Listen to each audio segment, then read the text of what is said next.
सपने उन्हीं के पूरे होते हैं जिनके सपनों में जान होती है। पंख तो यूं ही फड़फड़ाते हैं मेरे दोस्त, हौसलों से उड़ान होती है। हमें खुशी है कि आपको खुद पे यकीन है। नजरें आसमान पे जरूर है, लेकिन पैरों के नीचे जमीन है।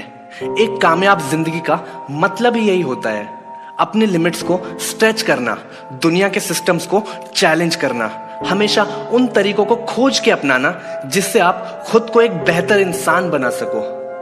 अर्ज किया है कि अभी ना पूछो कि मंजिल कहाँ है, अभी ना पूछो कि मंजिल कहाँ है, अभी तो सफर का इरादा किया है। ना हारे थे ना कभी हारेंगे, किसी और से नहीं यार, खुद से ये वादा किया है। इस संसार में जो चीज भी आपकी है, आपको उसके लिए काम करना ही पड़ेगा। चाहे कितना भी मुश्किल हो सफर, उस चीज का इंतजाम करना ही पड़ेगा। कभी कभी ऐसा भी होगा कि दुनिया, कैलकुलेशंस, लॉजिक और साइंस एक साथ बोलेंगे कि ये इम्पॉसिबल है, आप कर ही नहीं सकते। लेकिन एक बात याद रखना, दुनिया ने, लॉजिक्स ने, कैलकुलेशंस और साइंस ने तो थॉमस एडिसन को भी कहा था कि बल्ब नहीं बन सकता। ग्राहम बेल को भी तो कहा था ना कि बैठे बैठे एक जगह मीलों दूर तक किसी से बात नहीं की जा सकती। राइट ब्रदर्स को भी तो कहा था कि इंसान कभी आसमान में नहीं उड़ सकता, इंसान का जन्म सिर्फ धरती पे चलने के लिए हुआ है। गांधी जी को भी कहा था कि एक अकेला इंसान कभी बदलाव नहीं ला सकता, लेकिन इम्पॉसिबल चीजों को पॉसिबल करने के लिए आपको भी इन लोगों की तरह लड़ना होगा। क्या चीज हो आप, ये दुनिया को बताना होगा। इस संसार में आपकी जो भी चीज है उस पे हक जताना होगा। आपको खुद पे और अपने ड्रीम्स पे यकीन करना होगा, क्योंकि होता है जब आदमी को अपना ज्ञान, कहलाया वो शक्तिमान। हमें बचपन से ही यही सिखाया जाता है कि जिंदगी के 25 साल तक कागजों को पढ़ो, फिर अगले 25 साल तक कागजों को कमाओ और उसके बाद के 25 साल रिटायर होके सेव किए हुए कागजों के भरोसे अपनी पूरी जिंदगी चलाओ और मौत का इंतजार करो। ये दुनिया ऐसी ही है, कुछ सिस्टम्स बने हैं जिनको सब लोग फॉलो करते हैं। आप स्टडीज को ही ले लो, जब हम लोग 10th क्लास को पास करते हैं तो हमारे पास सिर्फ 3 रास्ते बताए जाते हैं। साइंस लेके इंजीनियर बन जाओ, कॉमर्स लेके सीए बन जाओ, या आर्ट्स ले लो। अगर पढ़ाई में ज्यादा मन नहीं लगता तो बाद में देखा जाएगा। क्या हमें किसी ने बताया कि हम रेडियो जॉकी भी बन सकते हैं? उसके लिए कौन सी स्ट्रीम लेनी होगी?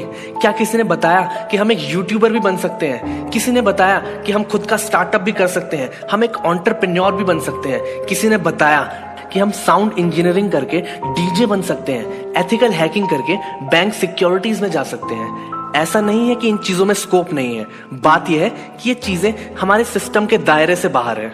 हमें बचपन से ही बस भीड़ का हिस्सा बनाने के लिए ट्रेन किया जा रहा है। कुछ अलग करना तो दूर, सोचने के लिए भी कोई अप्रिशिएट नहीं करता। और हम मान लेते हैं कि दुनिया ऐसी ही है जैसी ये लोग और सिस्टम हमें दिखा रहा है। लेकिन आप किसी भी कामयाब इंसान की जिंदगी को पलट के देख लो यार, सबने सिस्टम से बाहर रह के परफॉर्म किया है। बिल गेट्स, स्टीव जॉब्स और मार्क जुकरबर्ग ने अपना कॉलेज छोड़ दिया। धीरू भाई अंबानी तो कॉलेज ही नहीं गए। अपने पिताजी की मौत के अगले ही दिन विराट कोहली ने अपने क्रिकेट मैच में सेंचुरी लगाई थी। अब्राहम लिंकन रात को फुटपाथ की लाइट में पढ़ते थे। सोचो, अगर ये लोग भी सिस्टम का हिस्सा बन जाते, उसी सिस्टम में फंसे रहते, तो क्या आज हम इस वीडियो में इन लोगों का नाम लेते? नेवर। ऐसा बिल्कुल नहीं है यार कि इन लोगों के 2 की जगह 4 हाथ थे या फिर कोई एक्स्ट्रा दिमाग था। बस इन लोगों का खुद पे बिलीफ ज्यादा स्ट्रांग था सिस्टम पे बिलीफ से। ये लोग लॉजिक्स और साइंस कुछ नहीं देखते थे, ये बस जुनून के साथ काम करते थे। इस बात में कोई शक नहीं कि ये बहुत मुश्किल है। इतना मुश्किल है कि आपका शरीर जवाब दे सकता है, आपका आत्मविश्वास भी जवाब दे सकता है। लेकिन यकीन मानिए, अगर आप इन मुश्किलों को झेल गए तो जिंदगी में सही खेल गए।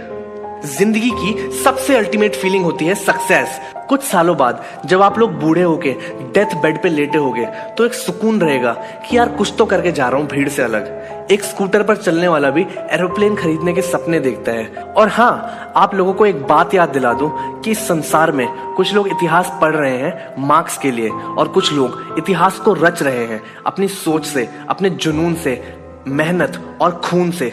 जब दुनिया सो रही है, सुकून से भागते रहो अपने गोल्स के पीछे, क्योंकि आज नहीं तो और कभी करेंगे लोग गौर कभी। लगे रहो बस, रुकना मत, आएगा तुम्हारा दौर कभी।